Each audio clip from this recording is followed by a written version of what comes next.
Hello, dear children. Today we all are going to start the Jeevan Parichay of Jagdish Chandra Mathur, the writer of chapter 3rd. So let's start to read.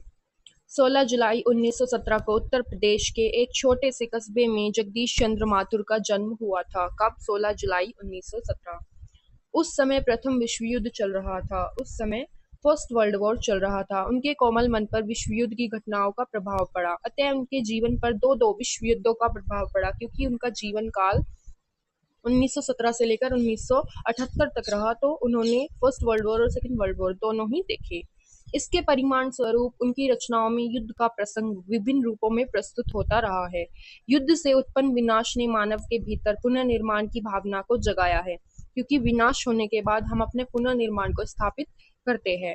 Mathur जी ने अंग्रेजी में MA की परीक्षा में उत्तीर्ण कर ICS किया था। सन 1941 में माथुर जी ने बिहार में शिक्षा सचिव के रूप में सरकारी नौकरी आरंभ की। उन दिनों भारत गुलाम था, क्योंकि उस टाइम ब्रिटिशर्स इंडिया में थे 1941 में, क्योंकि हमारे देश की आज़ादी 15 अगस्त 1947 को हुई थी।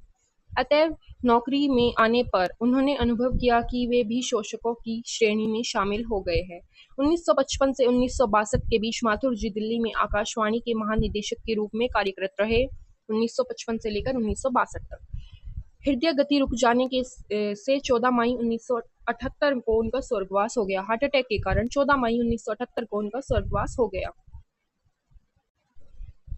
सो लेट्स रीड आउट उनकी रचनाएं क्या क्या थी। माथुर जी ने अनेक नाटक और एकांकी लिखे, बहुत सारे नाटक और सॉलिटरी, एकांकी को सॉलिटरी बोलते हैं, सॉलिटरी लिखे, एक शौक संगीत। इसके अलावा उन्होंने संपादन और नाट्यलोचन, संपादन, एडिटिंग, एडिटर के रूप में भी काम किया, नाट्यलोचन भी लिखे के क्षेत्र में भी योगदान दिया है।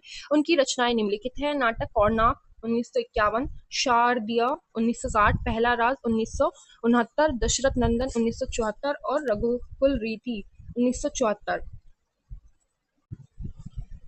एकांकी भोर का तारा एकांकी संग्रह, इसका प्रकाशन ये जो छपा था 1957 में हुआ था। इसी प्रकार ओ मेरे सपने भी एकांकी संग्रह है, इसका प्रकाशन 1953 में हुआ था।